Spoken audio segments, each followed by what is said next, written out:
right.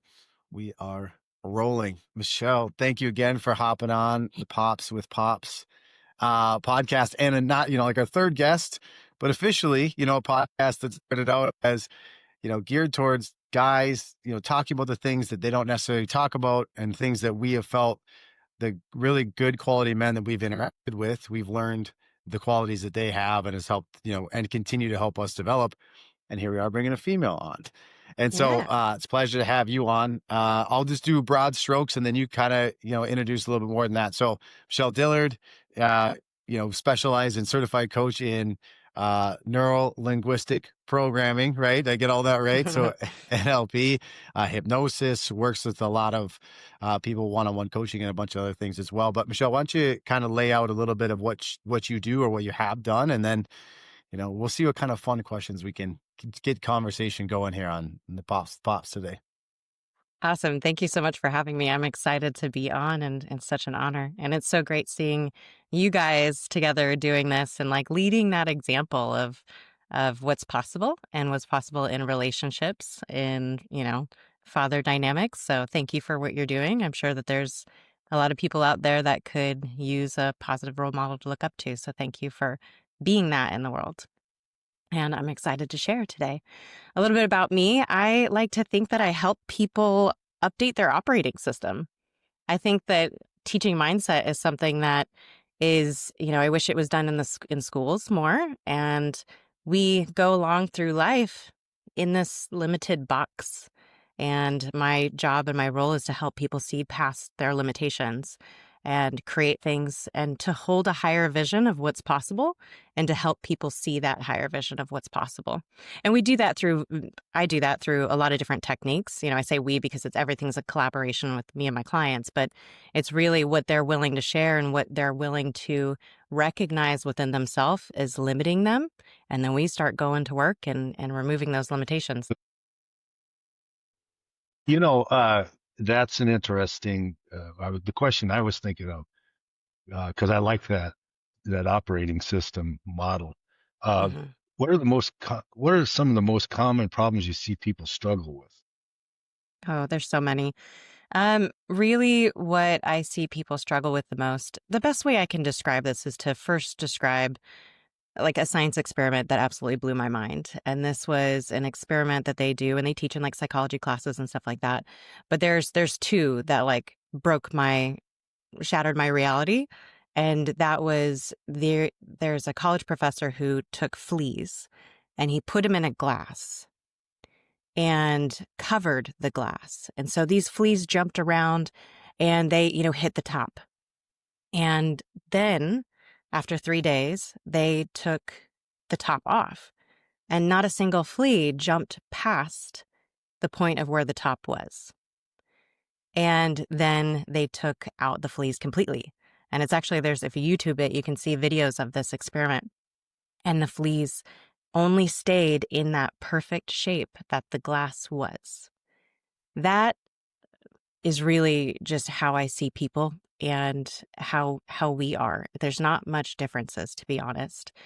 When we're kids, we learn how the world is and we bump up against our edges. Like mom says, oh, we can't afford that. Or, oh, that's for other people. That's not for us. Well, those are installing these limitations. And so the biggest thing for change, the biggest thing that limits people is really their own mind. And once you can unlock that, then it's like you're limitless. That's I heard a similar thing with how they train like Indian elephants, where they chain their leg, and it's heavy chain, and they keep pulling against it, pulling, and eventually they can just put a loose rope on them, and even though they could break it easily, they won't do it. Yep. Yeah. And that was actually the other experiment that just absolutely blew my mind too. Once I learned that, I was like, it just made me look at people in a completely different way. It allowed me to have much more compassion for myself. And it really allowed me to start gamifying things and going like, okay, yes, everything in my body says that I can't do that. But what if I just stretched myself? What if I just took this action? I started looking at things like, I can't believe what I believe anymore. I have to question everything I believe because what if I believe if I believe the glass is there and it's not there, right? So taking those risks and learning how to do that in a way that doesn't go too far into like a stressful state, right? Because we have to have a little bit of balance there. We can't always be launching new things and pushing ourselves to an extreme because that can actually burn a lot of people out. Like I am seeing a lot of people getting burnt out from like the hyperdrive. But I think with limitations, I see it in so many different facets from their relationships with money, particularly if somebody's moving forward in building a business and they're not able to move forward and grow that business. There could be something in the past that they learned that they couldn't. And so a lot of my work is figuring out what those borders are in your structure of reality and then how to remove those borders. So It's can you guys interesting. Go ahead, Luke. can you hear me okay now? Yeah. Yeah. Okay. So two things that come to mind when you say that. So first one, right? You're talking about like these two things blew my mind, and now I'm open to, looking at what does this mean, right? So my first thing is, and I'm sure you guys have seen this, right? And I think Tony Robbins does it. I'm trying to think if Simon Sinek does it, right? So you draw the big circle, right? Of all knowledge of all things, right? There's hmm what you know what you don't know, right? So I'm know things, but I know that I could learn Spanish. I don't know Spanish. So I know that I don't know that, right? And then there's like hmm the 98% of this pie chart there's the things that you don't know that you don't know, right? And so for me, that's like very similar, right? I can't unsee this now. Now somebody told me there's things out there that I know that I don't know. So I'm like, okay. So with like those experiments or that kind of idea, how do you go from I saw this, now what's the path for you? Like into this, hmm I'm going to do this as a career. And then probably on top of that, what exactly is, so if I'm like, okay, neuro-linguistic programming, right? Like Yeah, what is what's that that? anyways, Right, right? exactly. What's that path for you to make that your career? And then what exactly is hmm that? Yeah. Well, I actually grew up in poverty. And when I learned about that experiment, it created opportunity for me. It was like, oh, I can break out of this, and there was, my life situation was not easy, but I knew that it was possible because I could see other people doing things. So I attached to the belief that there is so much more out there, that the true belief that there's more I don't know than I do know. And when I found the work of neuro-linguistic programming, it all kind of clicked in. It actually helped bring language to things that I knew and was feeling and sensing about the human condition, but I couldn't quite articulate or have the validation. So when I found that body of work, it was just like oxygen to me. It was like, yes, this is what it is. Neuro linguistic programming is really understanding that everybody has their own concept of reality and it's coded by the language that they use. And so if you listen well enough, and again, just like you mentioned, once you know it, now that you know it, so this might actually have a negative effect for some people because you will be starting to pay attention to what people are saying. Because when you realize that people are talking through their lens and through their own model of reality, you can really weed out your growth minded people versus your fixed mind people. Like, this is great for listening to people's language when you're interviewing people. Do they say things like, I can't do that? Or do they say things like, I haven't learned that yet? Right? Language is really important because language tells you the code of how your brain is wired and how your brain is set up. And so, one, if you can really pay attention to how people are talking, they will talk in these big generalizations like, oh, I know, right? Husbands are XYZ, or wives, am I right? Like there's all these generalizations and you got to catch yourself in those and be like, wait a minute, is that right 100% of the time or is it not? Because that kind of drives in belief systems. So neurolinguistic programming is really a philosophy and practice of understanding how people's minds are set up and how to recode that. It's like how to update the operating system. I was thinking about like that generalization and people it's an opening gambit, right, in the conversation. And hmm they'll say that, and it's they want you to jump in and uh you know go along with the story. And then they want you to ask for more detail. It's Mhm. almost begging you to go further with it, and then, Yeah. oh, and then you're going to support whatever narrative I've got. Yeah, my wife, Sally, she's a total pain in the ass and blah, blah, blah, blah, Yeah. whatever it is. And yeah, me too. It was like a self-confirming conversation. Um, 100%. yeah, that, that detail thing is really interesting because, and we've talked about it before, is once you see something in detail or you see patterns, you can't stop seeing it. It's Yeah. everywhere. It's everywhere. It's particularly with people because they have a certain presentation they do, and part of it is ego, and part of it is a defense mechanism. You know, and I used to go to a lot of business meetings, and there are certain people, and I loved them to death, but they drove me crazy the way they spoke about things. They'd fall into this pattern. And once Mhm. they got into that comfortable pattern, you knew the conversation was going nowhere. It only get to a certain height, and this is as far Yeah. as we're not going to go anywhere. It approaches danger. Yeah.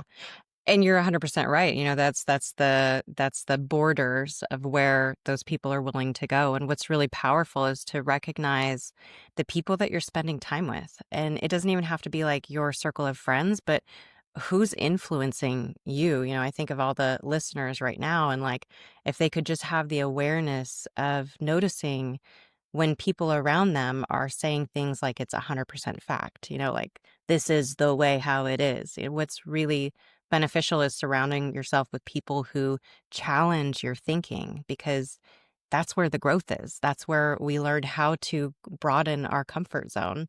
And if we're not surrounding ourselves with people who are questioning or helping us question, we're not surrounding ourselves with people who are helping us evolve. Well, that could take us down an interesting road this day and age. I was just like, we've kind of danced around this a little bit in our conversations lately, but that's kind of, it's interesting that you say that. Like what, and I don't want to put you on the spot, but knowing, again, Mhm. knowing what you know, how you work with people, and exactly what you said right now. Do you see a lot of that issues across the country with that right now? Right. So if we are constantly just staying in the lane of people that are the same, have the same mindset, same opinion, same beliefs as us, without being open to a challenging conversation, without it being visceral and negative, then Yeah. do you feel like the divide just gets wider and wider because there's no Mhm. correlation of growth, right? Between whatever the argument is. But it seems Mhm. like in the last 5 to 8 years, there's less willingness to have an open, honest conversation with people that you would disagree with, in the hopes that you could maybe find a middle ground for growth across all. Then it's just like a hard line in the sand. Absolutely.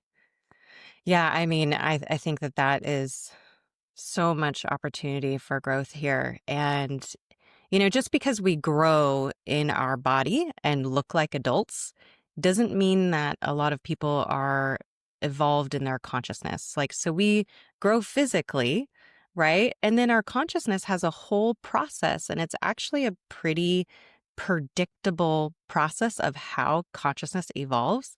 And the truth is that there are many different types of human beings. Like some in neuro-linguistic programming, it's, they call them values levels. In spiral dynamics, it's very similar. So if people want to look into spiral dynamics, this is actually the study of how consciousness evolves.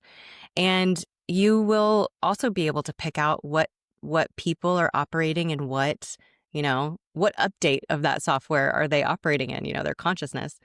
And for us to expect everyone to be at the same consciousness is actually, it doesn't help us move forward. But people who are evolved to be able to see that higher picture, those are the ones who can hold the space for multiple viewpoints, right? And to lead with curiosity, to understand that it's not this binary black and white. There are many versions of gray, and we've got to find the commonalities instead of the differences. It's people can get really trapped into binary thinking, like this side, that side. Everything's black and white, good, bad. And, it's really powerful to lead with curiosity, question yourself, right? We started this whole conversation about questioning your own beliefs, right? And to see humanity as a whole and really ask the question is what is good for humanity to move forward. And I think that especially thought leaders, people who are putting content out, this is a very highly emotional situation that we've just moved through. And unfortunately, what happens is we revert back to a lower consciousness when there's high emotions, when there's high stakes, so people will slip into that binary thinking when maybe they have had a more evolved way of thinking, but they're not operating from that yet. Like we go back to our traumas, will drag us back to a lower level of consciousness. When we heal those things in ourselves, like maybe it's some kind of, past bullying or not feeling like you belonged in school or whatever kind of situations in the past where maybe you didn't feel accepted. A lot of that stuff can be triggered now, and then there's also understanding that our brains don't perceive things that are outside of using the flea analogy, outside of the cup. Our brains will only process the data that it already believes. It's cognitive bias. And so we just by understanding how our brains work, we can understand that there's a lot of things that we're not seeing. There's a lot of things that our brains, because it actually can't process that much data. This is why you buy a car and suddenly you see that car everywhere. Our brains determine what information to let in based on the beliefs that we hold. So if we have a very, very fixed belief and we're kind of very rigid about that, and we don't lead with curiosity, we're not going to see a lot of other evidence. Our brains literally don't process it. And so that's something to be aware of too. If more people could lead with a little bit of curiosity and ask the question of, okay, what do we both want here? This is also like a really good negotiation tactic in any issues where there's, competing for who wants to win. If you can come together and go, okay, what do we agree on? Let's start there. What do we agree on? And then if people could have that point of view, I think it's going to be just such a bridge for so many really powerful conversations to, one, accept that you don't know it all because our brains don't work that way.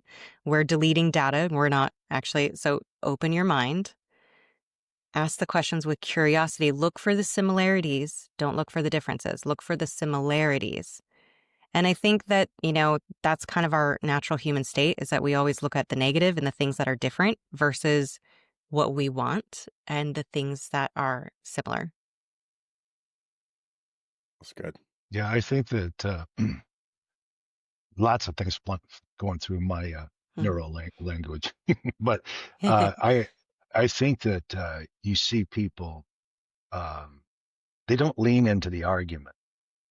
They retreat from it, right? Because it's like it's always a win-lose dynamic, and sometimes there's power situations. You could be at work or could be whatever the situation is, and so they just go, "Oh, I sense resistance, so I'm not Mhm. going to participate in this conversation, not to the level I would normally." And Mhm. um, I I like the term that I respect your opinion. However, I don't hold the same opinion. I And love I'm that. willing to tell you, and I'm going to tell you why. We don't have to agree on it, but I think, because that's the next step, right? Mhm. Otherwise we just come out like two dogs on the end of a chain barking, and then we go our separate ways. And um, that's the thing that it always seems, and I shouldn't say that, that's a general, but uh, we do a lot of, uh, I'm stating my case, and then I'm picking up my marbles and going home. Right. You know, you either take it or leave it. That's the way it is. Yeah. And I find that just exhausting, because we never go anywhere. It's come back to the same topic. It goes nowhere. Right. And then we act like we did something because we had a meeting about it or something. Yeah. Yeah. Yeah. It's like we've forgotten how to listen, and instead of just stating our opinions, I think that we can start listening, that I think that there's a lot of power in that. And I'm not the only one who thinks that. If there's been a lot of studies about leaders and leadership, and typically the most powerful person in the room is the one who's talking less and listening the most. I had this experience with in management groups that I led, and you just learn over time. Maybe you're going around the table, right? Say, okay, what's going on with you, and what, and there'll be somebody being rather stoic, and I've found that more often than not, I'd say, hey, Michelle, I haven't heard much from you. What's going on with you today? And if you want, and yeah, we were talking about this, and I just think this isn't going to work, and here's the reasons why it's not working. Many times I was just like floored, going, man, that's brilliant. I didn't Hmm. think about that. We could have gone down the total wrong path on that. And in getting people to talk, uh, just because they're silent doesn't mean they don't have something to say, I guess is the way. 100%. Yeah. Uh-huh. I do like that Yep. idea of putting, of course, we're in a, I think, highly volatile time right now with some people. So this is not meant to be Hmm. one side or the other, but just listening or thinking I'm such a history buff, and my dad's, as much as I'm a history buff, is more versed in it than I am, right? But you think about leaders that have put themselves in situations that would be considered contentious or argumentative, right? So you talk about like Lincoln puts his entire cabinet of people all on the other side of the fence, right, to give you that other viewpoint. And then I was just listening to something Hmm. that popped up just the other day, and again, it wasn't meant to be either side or the other, but yeah, I said my dad probably could correct me, but they were talking about Reagan, and he had a contemporary on the other side, the other viewpoint, that they absolutely never got along. And I can't remember, I might want to say Tip O'Neill, but I don't know if that's the correct. Yeah, is that right? So he made a point to have lunch with him every Friday. So I was like, here's this person that you absolutely agree on nothing, but put yourself in this situation on purpose. It's uncomfortable, but maybe you could learn something. And again, those are Yeah. just a couple that had come up, but I'm like, of course they transcended history. And I'm like, there's a couple of situations of individuals willing to put themselves with other people that completely have different viewpoints and Yeah. hopefully coming to an understanding or a common ground of, oh, I might not feel that way, but tell me why you feel this way. And then, you just never know what you're going to come out of it and what you're learning too, which I felt was Absolutely. interesting. Now, go ahead. We're all perceiving the future through our history. And so everybody has their own subjective model of the world, and they have their own history that's shaping their worldview and how things are. It's not the same for everyone. It's not the same reality for everyone because we don't have the same history. And so I think how to move forward is to do exactly what you said, which is to engage in dialogue, to say, hey, might be really uncomfortable, but I want to learn. I want to know, like, why do you believe that? And just listen, because there might be some things that you can really use not only for yourself, but I don't think there's no such thing as just one side or another side. There are so many different facets, and there's so many different things. I would never just call myself a certain side. Um, but but that's because I really look for, well, what's good for all of us? What are the things that we have in common? That is a great way to start off a conversation. If you want to lead like some of these leaders that you mentioned before, and reach out to the person who has a different opinion than you do, and hold the space, and just have the intention of listening to learn and question the attachment to your own, the borders of your own reality. And I think that that's really the way forward. I think we have a lot of people in our lives, friends, relatives, coworkers, that there is a topic that we vehemently disagree on, okay? Passionately disagree on. And there's nothing wrong with that, In today's world, we make it a right and wrong thing. It's just that we hold Hmm. strong beliefs on this one topic. So, and it's not avoiding the topic. We just know we've talked about the topic enough that I know your position, Michelle, on this, right? So I don't throw you away for all the good things we have in our relationship over Yeah. that one thing. And you find that people uh, generally, and I know it's been in my experience, that one topic, when you're around the people, because you generally like the people, it's just this one issue that we disagree, Hmm. it becomes very small, really. Yeah. you know, because you and Luke and I've talked about this before. If you kind of run through your life in the right and wrong model, you're at the end of this, you're going to be very alone. Yeah. Yeah. 100%. That's like that binary thinking of like right and wrong. And you know, what's fascinating is that what we're seeing in the larger, macrocosm of humanity right now is actually kind of a mirror for what we have going on inside us, our internal system as well. We're not just like one person. We have parts of ourselves, and parts of ourselves operate differently. Like you can be, in your father paternal energy, and then you can be in your like gym energy, right? Those are two kind of different operating systems, if you will.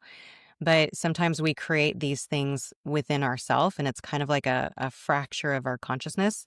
And that's when people will toggle back and forth a lot, and like they'll actually get really stuck and lose a lot of energy because they're just, do I eat the cake? Do I not eat the cake? Do I do this or do I do that? And they're battling themselves. And the thing that's really fascinating is that everything's created for a higher purpose. Everything's created for a higher intention. So it's about understanding that there is a higher intention to those things. And that's where the commonalities lie. Like, because they believe that, if you do get into this conversation, a great path forward is to recognize that there is a positive intention behind what that person is, behind their actual motive is positive for the world or for, people. Unless I don't think we would hang out with people who just really are toxic enough that they don't want good things for humanity. But I guess there are some, but really understanding that we're all wanting things that we think are good, and just we're wanting things in a different way, and how that gets played out is different. But finding that highest commonality, everything is usually rooted in a good intention. Like here's an example of that.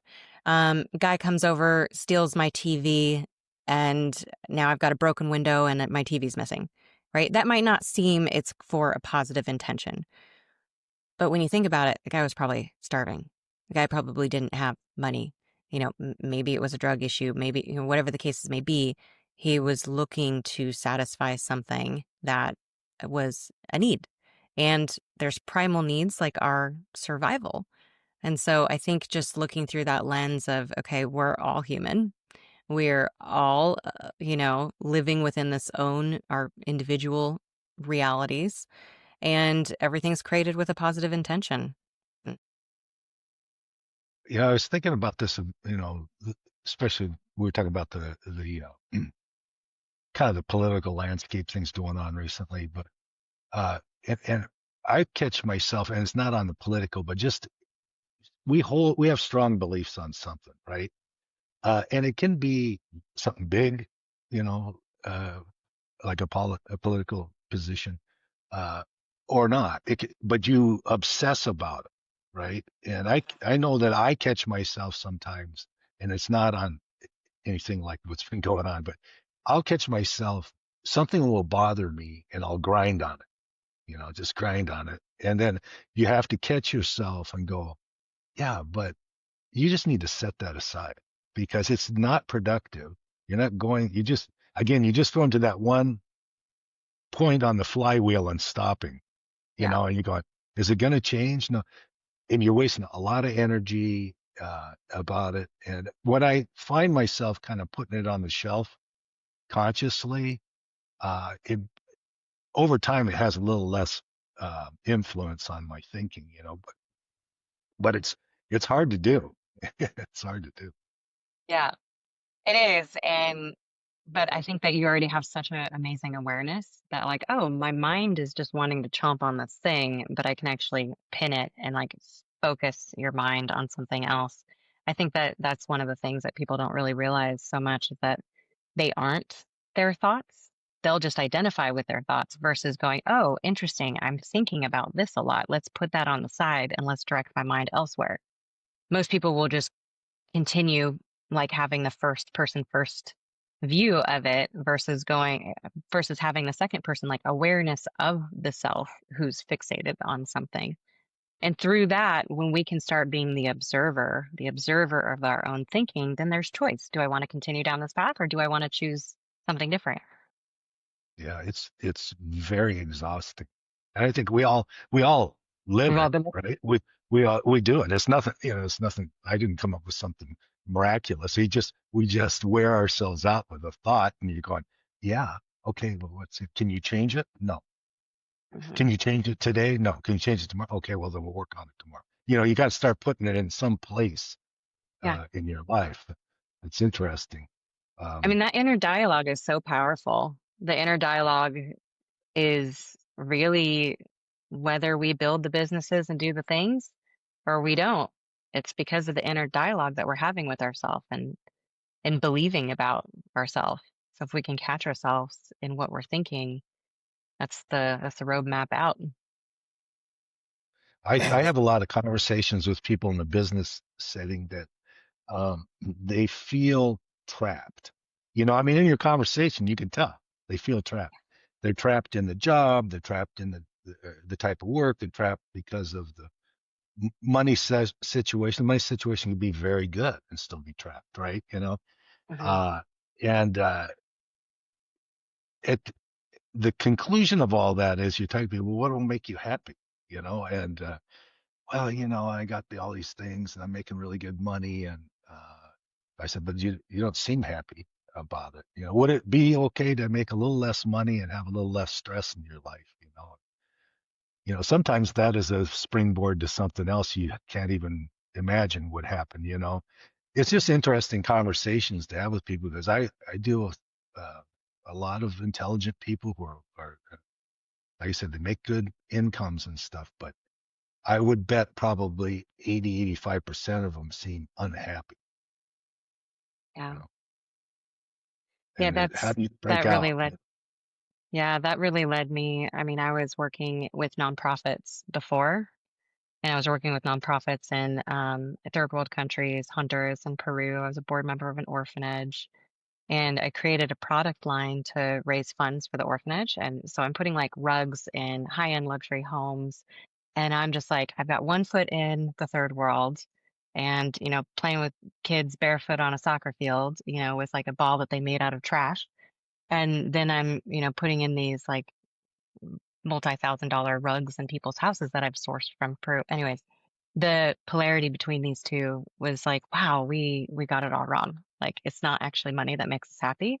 It's so much more than that. And what I found was we're really spiritually lacking here and, in relationship too, very lacking. Like we might be so poor that all we actually have is money. And like that's part of the problem is that we think that it's money that's going to give us all these things, but it's really community. And they've noticed that in blue zones is that, people live longer because of the power of community. And that's where true happiness really is in sharing life with people and those that you love. Japanese have a great process of this. It's called ikigai. I hope I'm pronouncing that correctly, but they say that the formula for happiness is at this intersection, and I've got it on my computer. It's what we love, to do what you love, to do something that the world needs, to do what you can be paid for, and to do what you're good at. We don't have to all have that be a monetary thing. Like you can do what the world needs and, outside of work. But like we tend to think that we're going to get everything from our job or everything from how we create money, but that's just a small sliver of it. It's like, yes, we need to survive and we need to cover the bills for sure. But other than that, when you're out of that survival mode, happiness is a choice. And most people don't know how because it's not really we weren't taught. Our school system and our education tells us to, it's really kind of like an entrainment camp into how to be really great workers. And we've done that on spades. We've become really great workers, but just like you said, 80, 90% of us are unhappy. And that's the opportunity for change is to really ask yourself, what are the other pillars of my life that I need to build up other than just focusing on work? Yeah, when you talk to people sometimes and they go, well, what do you do for fun? Or what do you do for your, and they like flatline on the conversation. I mean, do you work out? Do you like to watch sports? Do you like to go walk on the beach? Do you like to read? And and they really have focused their whole life on their work. Hmm. And there's no other outlet than that. Uh, I was fortunate. My older brother's since passed. It was he worked really hard, and he made very good money. And I said, well, and he was really smart. And he said, listen, he goes, it doesn't really matter. It doesn't matter. He goes, you can make millions of dollars, and guess what? You got a nicer car, you got a more expensive pair of slacks. Yeah. It doesn't change anything. Your house is a little bit bigger, but in reality, none of that has an impact on how you feel about life. Absolutely. Other people will look at it and say, "Oh, that's cool."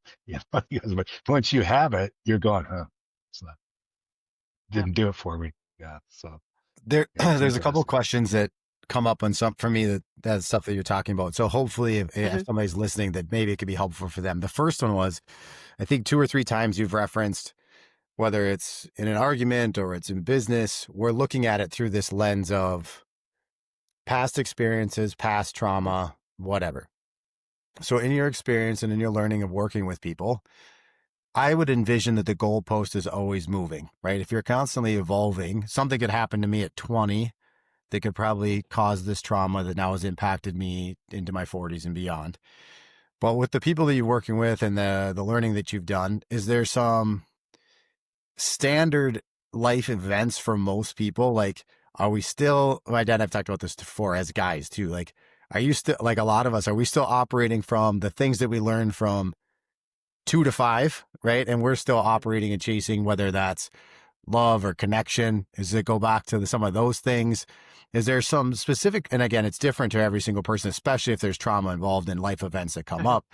But in your experience, is there certain things if someone was looking to improve like that, like, hey, and they're looking at their thought process, they're looking at their consciousness, they're looking at how they operate, are there some commonalities across the board, men or women, in what, like, if you were to look back on what set who you are right now, is there some stages of like, hey, you might want to envision, like, look at this part of you and just remember that's probably what set the foundation for where you are today?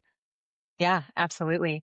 I like to describe it as like, you guys are fitness guys, so this will resonate, but those resistance bands that literally somebody's running and somebody else is holding those resistance bands. Well, those resistance bands are our past events that are holding us back from moving forward when we have a negative charge around it. So that could be a past marriage, a past business attempt. Like that's a common one is a lot of people who have tried something and they, in their mind, in their neuro-linguistics, they categorize that as a failure versus seeing all the things that they learned from it. That's a resistance band. That's a strong one holding them back. And so, one, we have to have the awareness of what's actually going on in those little micro moments like, oh, I go to post something. Oh, I got to do this. And when does that little negative charge go, whoa, whoa, whoa, we've done that before. Don't do it again. Like it hurts. So our perception, this is really from like our limbic system too. It's like what's held in our nervous system as dangerous for us. And like, say if we touch something and it was hot as a kid, well, we're going to learn not to touch that thing again, right? But so learning and recognizing that anything that we're holding a painful charge around, and you'll know it, you'll feel it. The listeners, you know that event that feel has some emotion around it, some pain around it. When we can neutralize those, that's how we cut the resistance bands. That's how we remove the limitation from moving forward. So, if everyone brings up to their mind what's that painful event that they went through that they're trying to avoid, that's the funny thing is that we all try to avoid, oh, I'm not going to marry a person like that again. I'm not going to build that business again. But that's the very thing that you're trying to avoid is what you're actually recreating in the way that you're showing up in trying to avoid it. So when we can go back and neutralize that negative, and how we do that is look at all the positive. So Luke, you gave me permission to share some of the things that we, talked about with coaching and stuff like that. But I want to keep this is a really good example for everyone, really. If you've done something in the past and you think like, oh, I'm never going to do that again because it it didn't work out, or, it had some painful charge around it. When you go back and you force your brain to look at all of the other evidence, all of the lessons and learnings, like, oh, I learned how to do a website. Oh, I learned how to create, hire a few employees. Oh, I learned all of these new skills. I learned all of these things because of that one attempt. Like, we want to stack enough lessons and learnings that it just balances that neutral charge. And then that's how we remove the resistance, because that thing is no longer holding us back. We're no longer perceiving it as a painful thing. We're perceiving it as like, wow, I learned a lot. I'm actually more qualified to build that gym, do that thing, hire that person, make a business partner, date that person, because you're not trying to avoid it anymore. That's good. Yeah, I was thinking about where people move from the traumatic thing, whatever you can define that any way you want. Mm-hmm. My traumatic to you is nothing, whatever. But Right. whatever that is going to be. You see people, like you said, like the hot stove thing, and yeah, but here's the news, kids. You're not a child anymore, and pick up the pot by the handle, And so Yeah. we're not going to use the oven anymore. We're not going to use the stove anymore. Yeah. And so the traumatic, I've been victim to it too. So, is where the traumatic event, people use that to define themselves, even out to the world. Like, Michelle, I want you to feel bad for me because I had this thing happen to me. Uh-huh. I got a broken wing, and you got to help me out. But where do you move past between it being an explanation of you, Mm-hmm. or move away from it being excusatory? So you get what I'm saying? Right. One Yeah. is one is Mm-hmm. one is like, oh well, we got to give him a pass because he had this happen Right. 18 Yeah. years ago. Yeah, people like to hang on to those things, right? And it gives them justification. It helps them understand their limitations. But when really it's because they're holding on to it's not, let's put it this way, they're not describing their reality. They're creating their reality in the way that they describe it. So it's all about the meaning that you assign to things. Like, my dad died when I was a little girl. Most people would be like, "Oh, I'm so sorry to hear that. That must have been hard." I'm like, "Man, I learned so many skills. Like, I provided for my family at a very young age because I realized my mom really needed support. So because of that negative thing or that trauma, it made me so much stronger. And that's just an example of, stacking the positive to neutralize the negative. I feel like, Luke, you were going to ask something. Well, he actually did it. I mean, Okay. Okay. I think it's so good because, right, like we started this out talking about, the things the things you don't know, and then like I don't know that. So if I'm listening to this and maybe I'm struggling with whatever, a relationship, business, moving on, growing something, and all of a sudden I listen to you tell me that the thing I went back to I recreated the same bad relationship. I failed at the business doing the exact same thing again. Now I hear you tell me that I've created it with my consciousness to repeat it. The world didn't, the circumstances didn't. I actually put it out there, and then my actions and beliefs recreated the exact same thing, or I have that resistance band. My initial thought process then is like, great, thanks for pointing that Yep. out to me. Now what do I do? Right. And you were talking about stacking the wins, but like, is there daily things that someone can do? Right. So now that this thing has been the thing. It's the thing you think about subconsciously or consciously once a day that's been there. Like our dad said, maybe it's been there for 18 years, but it pops up, it rears its head. How do you work with people to cope with first of all, the awareness and the understanding of that thing? And I know I've had conversations with you in the past, like it's not going to go away. The event's not going to go Right. away. Your emotions for it aren't going to go away. But now you're aware of it. How can you now approach it? And maybe it is just stacking the wins, but how can you approach it on a day-to-day basis? Accept that it's there, Yeah. Hmm. surround yourself with the positive events of it. But then as it's going to naturally rear its ugly head, approach it so you can constantly create a Yeah. different reality for yourself. Yeah, the way to do that is to really recognize that a part of yourself is wanting to not do that, and to create that inner dialogue, because there's the higher self and then there's the part that is trying to avoid pain, right? And so if it perceives pain, it's going to try to avoid pain, right? That's like our survival mechanism. So it's understanding that there is a very primal reason why that you're trying to unconsciously avoid something happening, because there's pain around it. And when we can, a lot, we're not taught how to feel our emotions all the way through. So a lot of people will just kind of stuff it down and suppress it, but it's there, and sometimes we need to actually move it through. So nothing is ever fixed. Everything is in a constant state of evolution. So are we. The body, there's nothing that's ever fixed. Emotions are the same. When we bottle them up because there's pain around an event and we don't want to feel it and we want to avoid it, it's still there. The way out, the way to process that out, is to actually address it. And sometimes, the concept of pinning something, like, okay, I'm not able to deal with that right now, but I'm going to come back to it and process it. um, we can do that. It's not always a safe place or life scenario to be able to like feel your emotions all the way through, but it's good to create a space where you can do that. And so when you're, say, I want to make this really practical for people listening, but like, say you're trying to build a business and you have these like past things that are just like haunting you.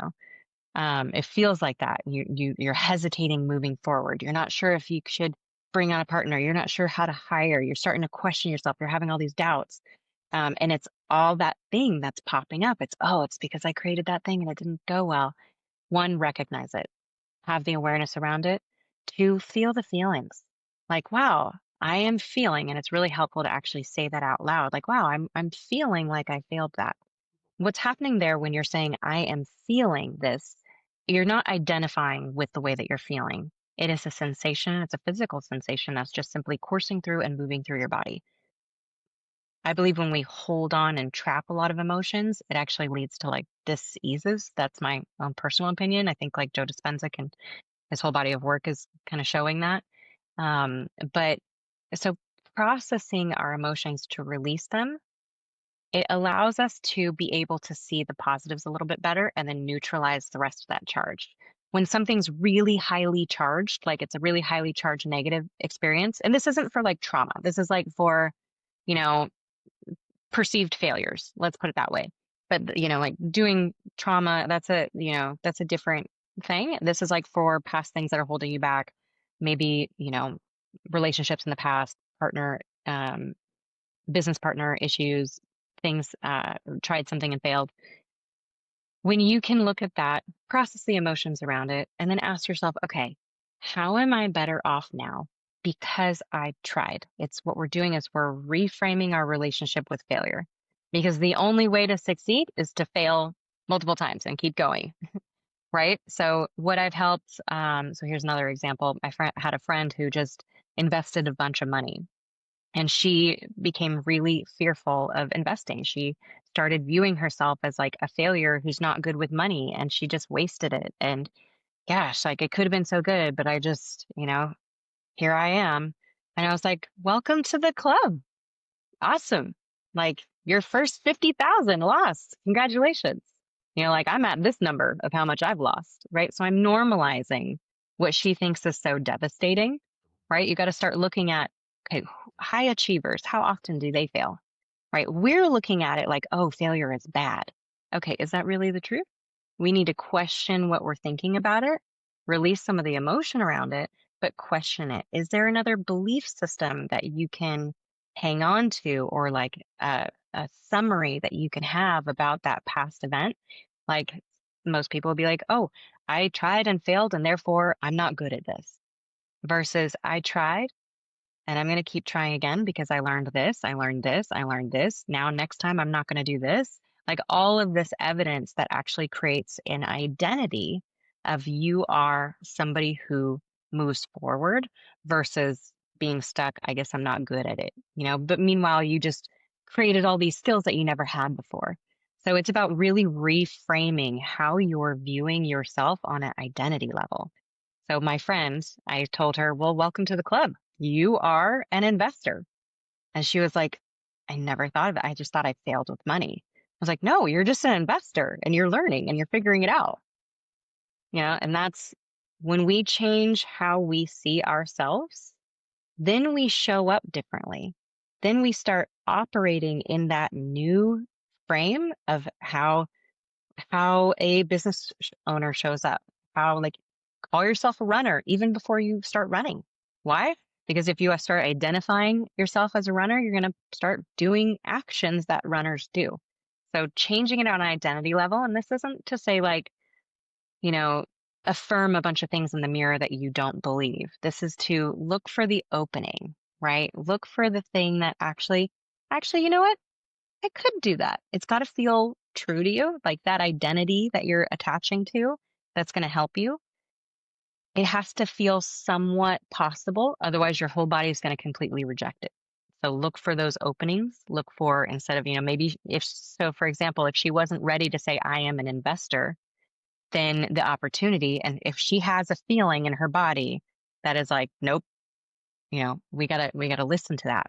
It's like if somebody says, their name is something different, their body goes, that's not true. Like that's what polygraphs pick up, is these little lies, right? So we don't want to be lying to ourselves because our body is rejecting anything that we're saying. That's why some affirmations don't work.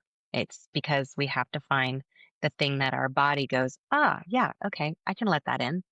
So maybe she's not an investor. Maybe she's not ready to hear that. Maybe the opening is, I'm learning how to invest.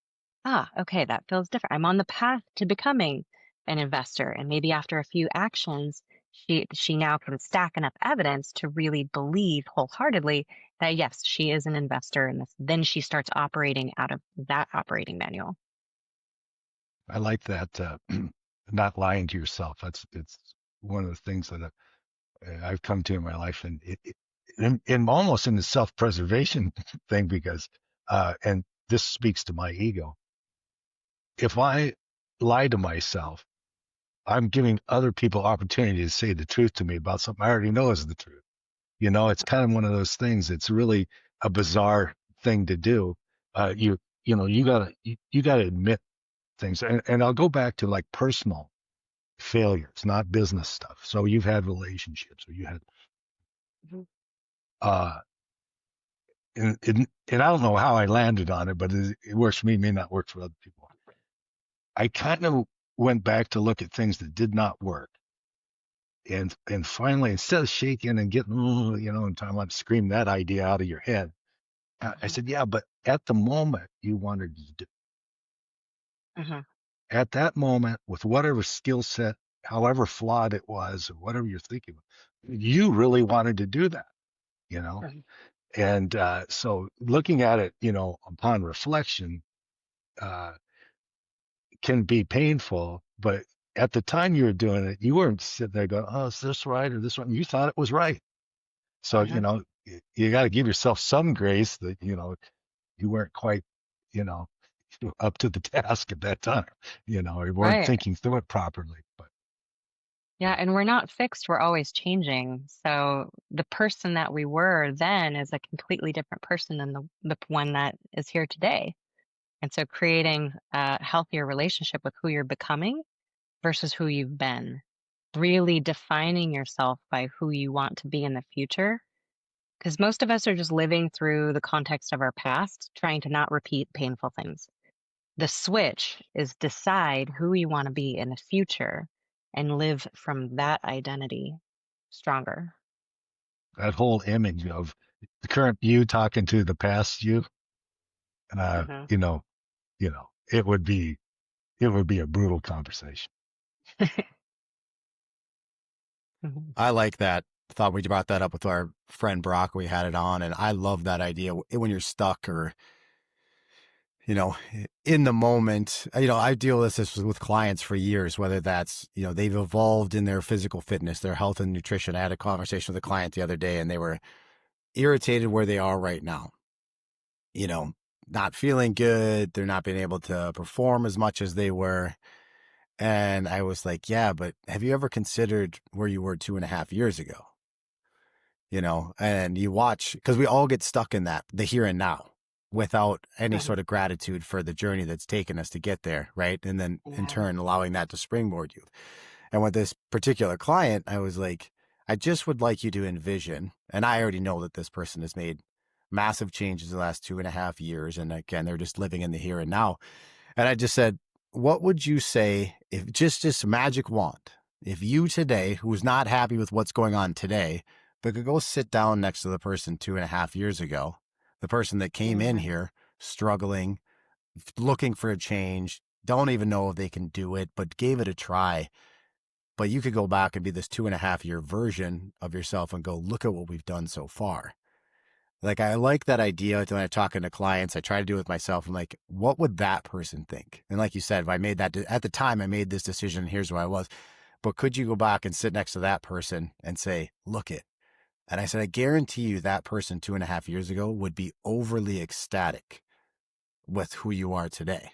Right. And I think that then in that process, then all of a sudden you have gratitude for the learning, the journey, all of that stuff. And then, well, if I think, in my opinion, working with clients is like, again, this comes from like a health and fitness standpoint, which definitely correlates then into mindset, is like, then I think it gives you so much more grace and courage to move forward even further. Because then you go, oh, right. You're right. If I would have told myself that, or if I would have told myself this is the relationship I'd be in, this is the family I'd have, this is the job I'd have right now, or this is, all the things I've done, that person then would be over the moon excited. And then you go, okay, all right. Well, then what other changes do I need to make so that I can turn around 5 years from now and tell this person, look at us now. But I do think, in my experience with people, and I was wondering if you felt this too, people get to that event, that failure, that whatever. And the way that I always articulate it to people, like it's a speed bump in life and it's not that big, but you got to go over it. And I feel like sometimes people hit a speed bump and then they just sit down and then years go by.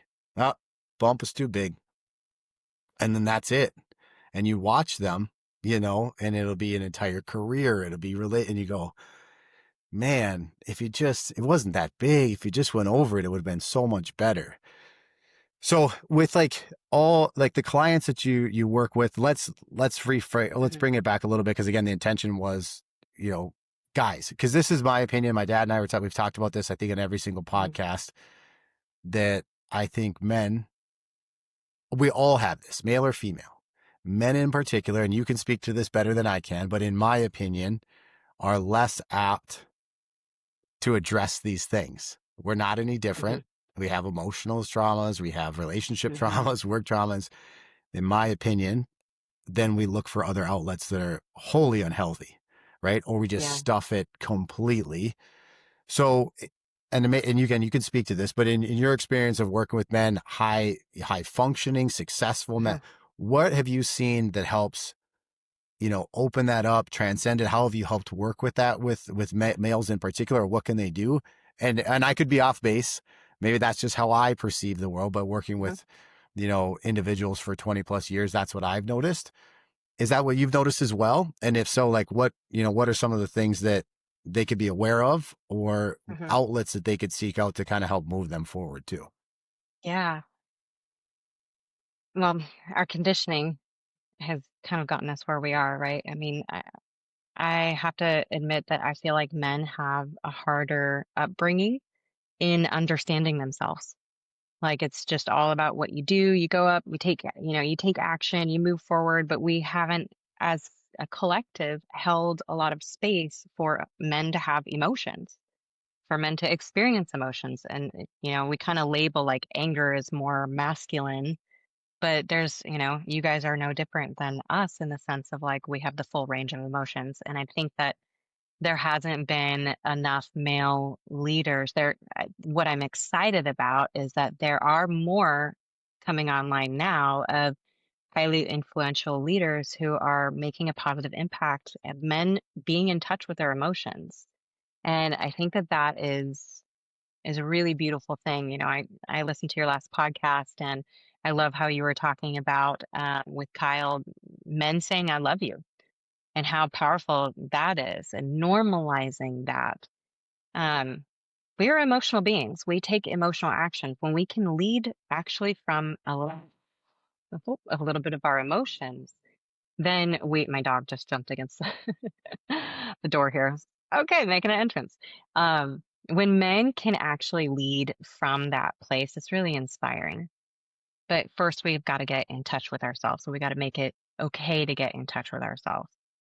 So let's see how you do that is awareness as well. Actually saying what you're feeling, writing it out. Sometimes emotions, the best way to just move through something is just to say it out loud. I'm feeling angry right now.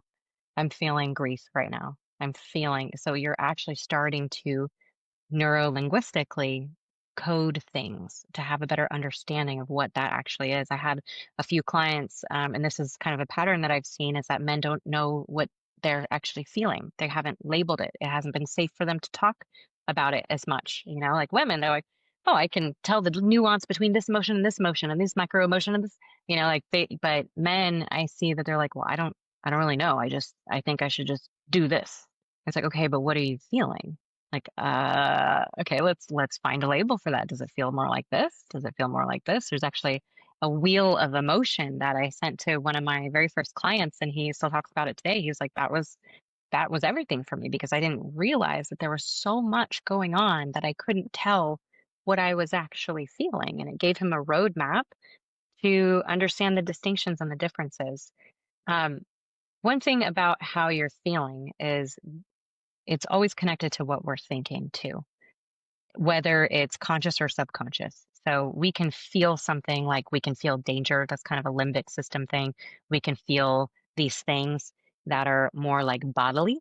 But then there's the emotional aspect, the emotional self that is then making a meaning about things. So, as an example, someone's about to go on stage and they're having this body reaction, right? But if they're labeling it as nervousness, I'm scared, then that's going to be a completely different experience than if you're labeling it as, oh, I'm excited. This is really similar to like, let's code this, let's linguistically program this in my mind as excitement and enthusiasm versus fear and panic. And so we can, with our mind, we can target where we want to go and help nudge our body into coding it in a healthier way that's going to actually help us take action on the thing versus not take action on the thing. So starting to understand where you're at with your emotions and beginning that relationship with your emotional self is a really powerful tool to becoming a really amazing leader.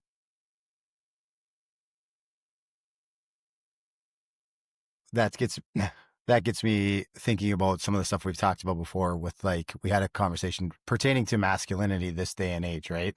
Because I could Yeah. see, like even where that brushes up. I think my dad and I talked about this a few podcasts ago, right? There's one vision of like you use anger as the only emotion, right? Stoic, hard, non-emotional. That's like this masculine thing. And we talked about, giving hugs, saying I love you, being empathetic, all that kind of stuff Yeah. doesn't discredit or make you less manly, right? You still can be all of those things, still utilizing your full range of emotions. But Mhm. I have been in positions like this in my life too, where you're like, well, to show those things or to give credence to all those different emotions, all of a sudden I'm a feeler.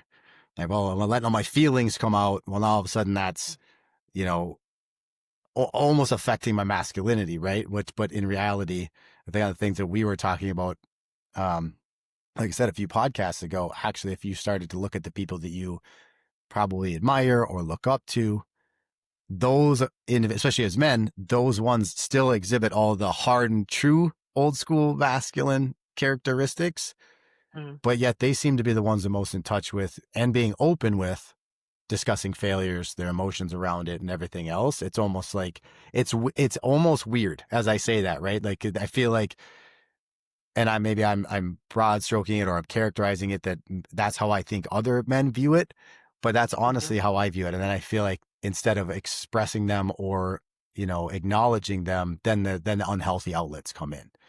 And I Yeah. just was curious if you've worked one on one with a lot of men, like do you see that? Like they're not addressing these situations, they're not addressing their emotions, they're not letting it come out. So then Mhm. they have no other way of doing it. So then the way in which they do it sometimes becomes an unhealthy outlet. Yeah. Yeah, I do see that. I see, especially if men are like, this is a very common pattern in relationships that I see is, the men, the woman is kind of a little bit more in her masculine, and society's, with the whole feminist movement and stuff like that, a lot of women, instead of leading from their a truly feminine place, because we haven't had a lot of examples from that, we're typically leading from a more masculine place. It's almost like we unconsciously go, oh, this is how you lead. Let's just be a man. And now I'm a girl boss and doing all the things and leading the company as well. When the woman comes home and she's really in her masculine energy and is kind of calling the orders, calling the shots, doing the things, that it kind of a lot of men, and of course I'm just sharing from what I perceive. So everybody else again has their own reality, but what I'm seeing is that it kind of forces the man into a little bit more of a, I don't want to say feminine role, but it can unbalance things. And then when the man is not the leader of the home, again, this is not just a huge like to each their own, but this is what I'm seeing. This is the pattern I'm seeing is when the man is forced into his feminine because the woman is kind of calling the shots, making all the decisions. One, they're exhausted. They don't actually want to be doing that, right? But they feel like they have to for some reason. And that's because the man's not fully occupying the masculine. And so they feel like they have to at times too. They'll come home in that energy and then they'll occupy it and then they feel like they're stuck there. And they want the man to make the decisions, but they don't let him, right? Then the man will make a decision. They're like, well, no, I want to do this instead. So they're not fully like relinquishing that because a lot of times they don't think that they can. But what happens is that when the man's not fully in his masculine, he could be feeling criticized. He could be feeling like not competent. He could be feeling like his power isn't being seen or acknowledged. He could be feeling like, and then somebody else comes along and makes him feel powerful again, right? So that's the danger. That's how this gets played out, and we all, or that's a porn addiction, or that's a working out addiction, or it's a food addiction. It's something that they can feel powerful again in. And I think that one of the things that, understanding this dynamic is really powerful for relationships because I think the women will honestly say, like, I feel like I have to make all the decisions. But at the same time, the thing that they don't know is that they're not creating space for him to. And they're kind of cutting themselves off from the things that they want by not really creating, like lifting the man up. And I don't know, where would you like to go, honey? Okay, let me know what time to be ready and we'll go wherever you want to go, for example, instead of taking the bait and going, well, the guy's like uncertain because he's been wrong so many times before. But he's afraid of, making the decision because it's probably going to be wrong or I'm going to do it, not do it the right way that she wants me to. The woman's got to create space too for the man to be the man. If that's really what we want. And I think I mean, I'll speak for myself. That's what I want. I don't want to have to make all the decisions. I don't want to have to be the one doing all the things. It's so refreshing. But I think that people have to create the opportunity and recognize when they're occupying that masculine instead of allowing him to occupy it and take a step back. Like I set this up early with Mike in our first dating scenarios, which is like, he was like, where do you want to go to eat? And I was like, I'm sure whatever you choose is going to be great. I just don't like, I'm in Texas. So if I say I don't like barbecue, I'll probably get stoned. So, or like kicked out of Texas. So, but that is honestly what I said. So I just, but whatever you choose, you gotta allow the man to be the man. Then there's some level of comfort around that. And then there's also, positive reinforcement. Like I love how you make the decisions instead of criticizing, leading with that. I love how you just made the decision there. Like that was really awesome. And it made me feel taken care of. Like I can relax a little bit. Like I can maybe go, all I need to focus on is go putting on my pretty dress and feeling getting more into the feminine versus having to do all the logistics and the planning and taking care of things. So I feel like I've hit on that topic there, but was there something else you were looking for in that? It reminds me of, and I've had this it's like you're talking about portions of my life. Okay. Uh, here's the thing. I think when you cannot be competitors with your spouse. Okay. And so and this is a real live conversation I had one time. Look, we're plumbers. Both of us are master plumbers. It's not gender specific. You can be a master plumber, be male, female. But here's the problem. Both of us can't fit under the sink at the same time to turn the pipe. Hmm. So can we kind of divide and conquer, a little bit and split up the things, respect your skills and everything. But if we're all going at the same thing, at the same energy, at the same time, it becomes a battle every time, Hmm. Yeah, my girlfriend says you can't have two quarterbacks in the kitchen. Like one of you guys needs to just chill out a little bit. One of you use the sous chef. Yeah, exactly. That's so good. And I appreciate you hopping on here. I think it just conjures up, again, the whole premise being conversation of things that aren't talked about, right? And hopefully for somebody, it's like, Hmm. well, I didn't realize I was repeating those things, or I didn't realize I could look at it from a different perspective, to move myself forward. Again, whether it's relationships, business, whatever. I Hmm. think that, I can speak for myself. We've all been stuck with some pillar or vertical in our life, or multiples, right? Yeah. And you look at it from that perspective and go, yeah, I can see why I'm just replaying the same movie over and over again, and could I look Hmm. at it from a different angle, and how could I move forward? And I appreciate your time coming on. I think it's a great dynamic for a couple of reasons, right? We just talked about the male and female, to have somebody who's worked with men and women to hop on a podcast, that to have a female talk about some of those things. So hopefully the guys that are listening to it can understand it, and women could benefit from it as well, from even inside their own Hmm. relationships. If someone wanted to find you, again, appreciate you hopping on and being on with us, and you get to wear your hat as the first Pops with Pops female guest on here. But if Yay. they wanted to, find you going forward, is there a website, Instagram, any of that kind of stuff, which they could, see more stuff, reach out if they needed to? Yeah. Yeah, the best place is to go to Instagram. It's at Michelle A. Dillard. That's Michelle with two L's and Dillard with two L's. Michelle A. Dillard at Instagram, and I'll have all my links in there. My husband and I have a group where we teach, personal finances, and I work on mindset within that group.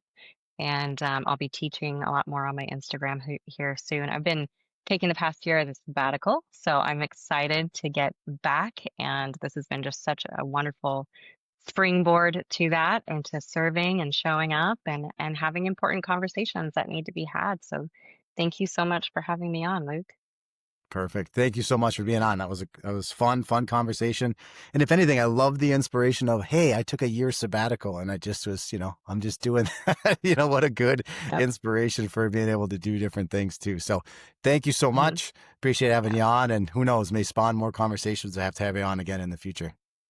Sounds great. I'm here for it. Thank you. Thank you. Dad, close us out with the usual. Oh yeah, you got to like, share, subscribe, and comment. And comment too, if you want us to talk about or bring somebody else on as well. So, Michelle, thank you so much. Dad, love you. Michelle, Thanks, thank you Michelle. so Love you. much. And Take care. we'll have Thank you on you. again soon. Bye. Bye bye.